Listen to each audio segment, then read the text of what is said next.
المشهد الذي تشاهدونه أمامكم رئيس وزراء إسرائيل أو كبد بعدي إسكو ديدل gurigiisa ayaa la weeraray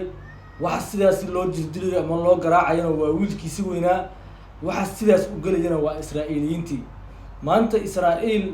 shacabkeeduna waxay raadsanayaan Netanyahu sidoo kale iyadana duqeymo ayaa ku socda oo waxaan horay u dhigin Iran ayay maanta dhigaysaa gantaalkiisa jiil ayay isticmaalaysaa Fatah ayay isticmaalaysaa Khaybar ayay isticmaalaysaa haddaba maanta waxaan rabaa inaan kula wadaago xogo la yaab leh gurigii uu ku sugnaa ra'iisul wasaaraha Israa'iil ee godka ahaa aad amnigiisu loo adkeeyay biraha ku xirnaayeen hoos loo galay waxa tagay dad shacab ah oo Israa'iiliyiin ah oo qoysaskoodii ay ku dhinteen ama ku waxyeeloobeen duqeymaha ay Iran ka wado gudaha Israa'iil shacabkii caarisna ayaa waxa uu tagay guri loo raray ra'iisul wasaaraha Israa'iil oo qoyskiisu uu deganaa ciidamo ayaa guri ku sugnaa ilaa ay hadda lama yaqaan qaabka ay shacabku ku ogaadeen dhulkaas uu ku sugan yahay ama dhulka loo asteeyay qoyska ra'iisul wasaaraha gudaha ayay ugu daateen gurigii waxa isfara saaraya muuqaalkan uga jeedaan waa ilaaladii guriga joogtay ee madaxweynaha waana guriga magaalada Tel Aviv ugu amniga badan ama loogu ilaalada badan yahay dhulka hoostiisa ayuu ku yaalaa gurigii markii shacabkii caarisnaa ee dadkoodii ay qaarkoodna dhinteen qaarkoodna ku dhaawacmeen duqeymaha Iran ay galeen waxa ay si toos ah isu garaaceen ciidanka ilaalada ama ciidamadii amniga ilaalinayay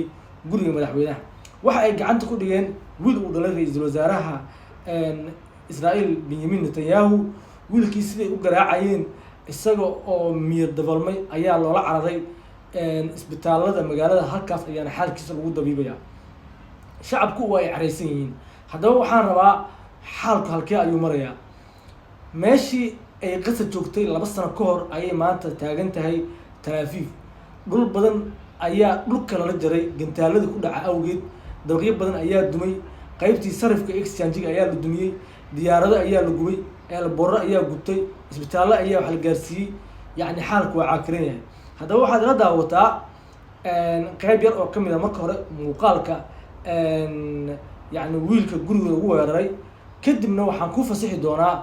warbixinta xaalku halka uu marayo dagaalada guulaha maanta ee Iran gaartay warbixinta ayadoo dhameystiran bal ila bog Iran oo weeraro iyo duqeymo culus maanta ka wado gudaha Israa'iil dowladda Iran duulaanka maanta waxay u adeegsatay gantaalo nooca Sijiil Khaybar iyo Khadr gantaaladan ayaa si toos ah u garaacay xarumo ciidan oo muhiim ah gaar ahaan saldhigga cirka Fatim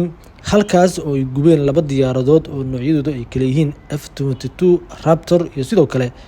F-16 warbaahinta Israa'iil ayaa sidoo kale sheegtay in gudaha saldhigyadaasi ay qaraxyo ka dhaceen kuwaasi oo burbur ku sababay nidaamka difaaca ee Third Iron Dome ciidanka Iran ayaa si rasmi ah ugu dhawaaqay weerarkan iyagoona ku tilmaamay jawaab istiraatiiji ah oo ka dhan ah hanjabaadii Israa'iil weerarku waxa uu sababay dabab ballaaran oo ka kacay goobo military oo badan taas oo horseeday inay hoos u dhacaan awoodihii cirka iyo nidaamyadii difaaca ee Israa'iil duqeynta Iran waxay si gaar ah ugu wajahneed saldhigga Fatim oo kamid ah xarumaha ugu muhiimsan ee ciidanka cirka Israa'iil waxaana halkaasi lagu burburiyay nidaamyadii difaaca ee Mareykanka bixiyay iyo gantaaladii Iron Dome ee gudaha ku jiray Iran waxa ay xaqiijisay in dhammaan gantaalada ay si sax ah u gaareen bartilmaameedyoodii iyadoo la adeegsaday tiknoolajiyad horumarsan oo tilmaamayaal sax ah iyo xawaare aad u sareeya leh Tel Aviv wali waxay ku jirtaa xaalad feejignaan buuxda ah iyadoo warbaahinta rasmiga ah ee Israa'iil ay wali ka cagajiidayaan inay si cad loo xaqiijiyo khasaaraha dhacay warbaahinta ayaa sheegtay in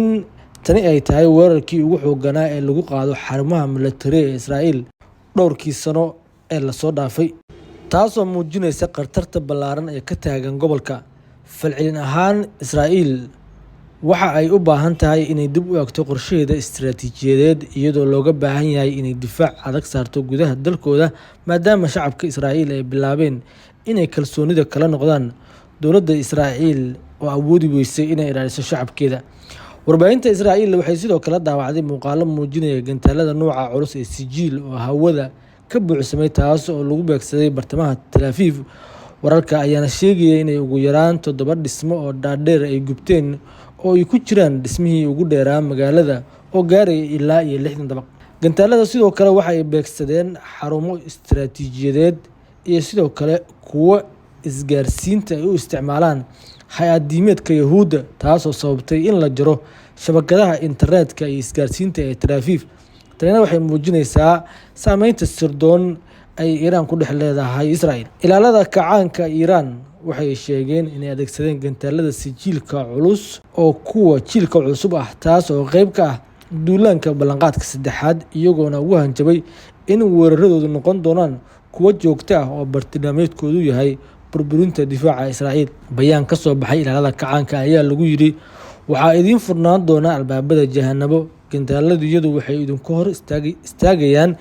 inaad 1 daqiiqo ka soo baxdaan meelaha dhulka hoostiisa. Waxaa kale oo ay sheegeen in dhowr maalmood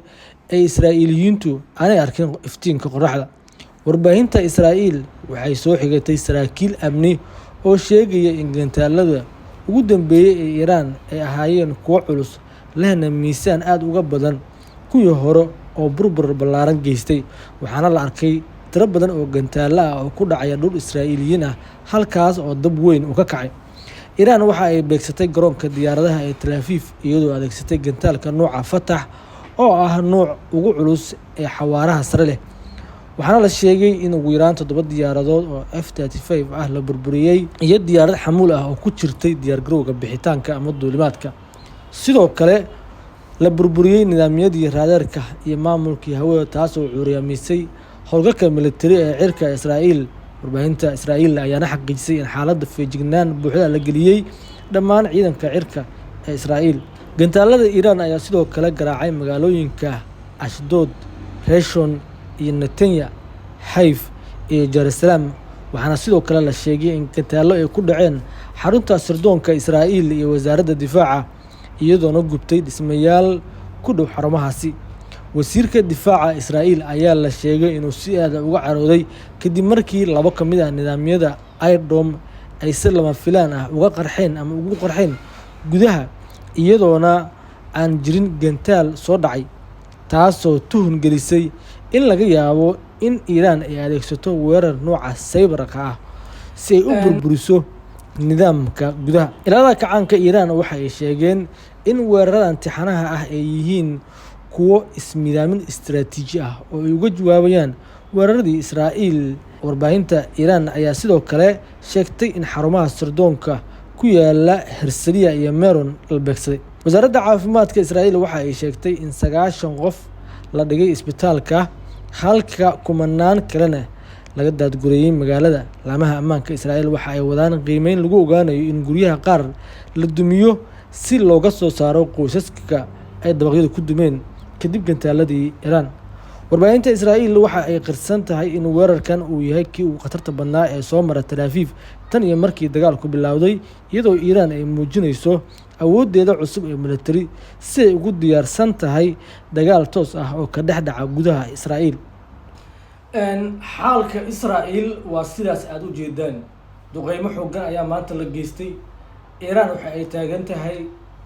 faanoona farkama qodno. Weli dagaalku ma bilaaban, halka Israa'iil uuba istaagay shaqayn la'yahay qaarkood nidaamkii difaaca ee Iron Dome-ka, qaarkood waaba iska qarxayaan. kuwa kale waxay yani shay aalad ah oo maanta oo dhan 4 saac duqeymo isku day inuu celiyo, yani marka dambe way ka dhamaanaysaa. sidoo kale halkii gantaal Iron Dome ah waxaa la sheegay inuu malaayiin dollar ku kacayo, halka kuwa ay soo ridayso Israa'iil maadaama Iran maadaama iyada yani nidaamka adduunka mar aysan marin oo wadan cunaqabateyn saaran aysan ahayn oo ay ahayd oo canshuur iyo waxba aan laga qaadin ama lacag laga qaadayn, lacag raqiis ah ayay ku samaystaa gantaalada. waxaa la sheegay dhowr 20,000-30,000 in halkii gantaal uga baxay, halka Israa'iil halkii gantaal wax ku difaacayso uu malaayiin dollar uga fadhiyo. waxaa la sheegay si gantaal ay u qabato Israa'iil hal gantaal waa inay 3 gantaal ridaa haddii 2 gafka ka ugu dhaca. 400 oo lagu soo riday 200 oo kamid ah 220 kamid ah ayay qabteen. hal habeen 285 milyan ayay nafsadooda ku difaaceen. saas gantaalada waa soo gudbayaan. Israa'iil waxaa gabagabo maraya nidaamkii difaaca gantaaladii ay isku difaaci lahaayeen iska dhaaf wax ay ridaan. haatan saaka Israa'iil ayada difaaca Iran aan weerara halkii ogeeyay Israa'iil inay weerar iska qaaday inay weerarayso ilaa Iran gobol ay qaadi doontaa weerar fulayga jugtiisa lagama kaca maqli jirtay Iran hadda nimanku iska saaranta jugtay ku haysaa maanta hubaysan hore u isticmaalin ayaa la soo baxday Israa'iilna wax aysan filayn ayaa ku soo baxay shacabka Netanyahu wuxuu rabo marka hore markii uu burburiyo nidaamka bacriminta nuclearka Iran in shacabka Iiraaniyiinta ay ku kacaan dawladda kadibna la rido kacaanka hadda yani ninkii la yiraahdo Khamenei kadibna cunug boqortooyadii hore ka tirsanaa oo Mareykanka saaxiib la ah Iran Israa'iil inay boosasho ka geystaan laakiin halkii ay ka kici lahaayeen ciidamada shacabka Iran waxa ka kacay shacabka Israa'iil maanta ra'iisul wasaarihi ayay ceersanayaan ra'iisul wasaarihi ayay raadsanayaan meel uu gal ayuu laayay waxyaabaha la yaab kale Ingiriiska waxaa jirta maamaayo ah what comes around goes around يعني wixii maanta aad samaysid bari ayaa adina kugu soo laabanaya shalay waxaa la garaacay isbitaallo waxaa laga jaray internetka shacabka reer Gaza waxaa loo diiday gargaarka kii caalamiga ahaa iyo kii shacabku isu gargaari lahaayeen gabdhaha caruurta wax dhan laynay haatan isbitaallo xitaa aan lagu dhufan yani sijiilkan ugu sheeyaa meesha uu ku dhaco wax u dhow dhanaa dumaya macnaha marka isbitaallo u dhow meelaha gantaalada lagu dhufanaya ayaa dumay markaasay ka qeylinayaan afhayeenka wasaaradda difaaca wasiirka difaaca kiina waxaas oo dhan qayli iyo cabaada baxay waxay leeyihiin adduunka waxaan kama jiraan bini aadan ma jiro miya na soo gaara Trump Mareykan na soo gaara sidoo kale ra'iisul wasaaraha Israa'iil marka la weeraro gurigiisa kadib wuxuu bixiyay khudbad calaacal ah uu leeyahay mataqaanaa xitaa ma harsano ma seexano waxyaabo fara badan marka Israa'iil waxa ay ku jirtaa xaalad adag waxa ay filanayeen wax ka badan ayaana ku soo baxay difaacooda waa istaagay gurmadka Mareykanka waa ka soo dahay adduunka kaasoo ka fiirsanaya Iran ayaga loo fogaareeyay haddii Iran dagaalka ay ku guuleysato nidaamka nuclearka ay hadda maraya howshiisa bacriminta oo maraya 70% 94% ama 90 gaarsiiso oo hirgelaya haddaba weli weerarada socdaan xogaha ay macluumaad ka soo kordha muuqaaladan dambe ayaan kugu wadaagaynaa shirkada saaxiibada la wadaagay aan ugu cusubtaan soo bir halkan waa Haldoor Media ama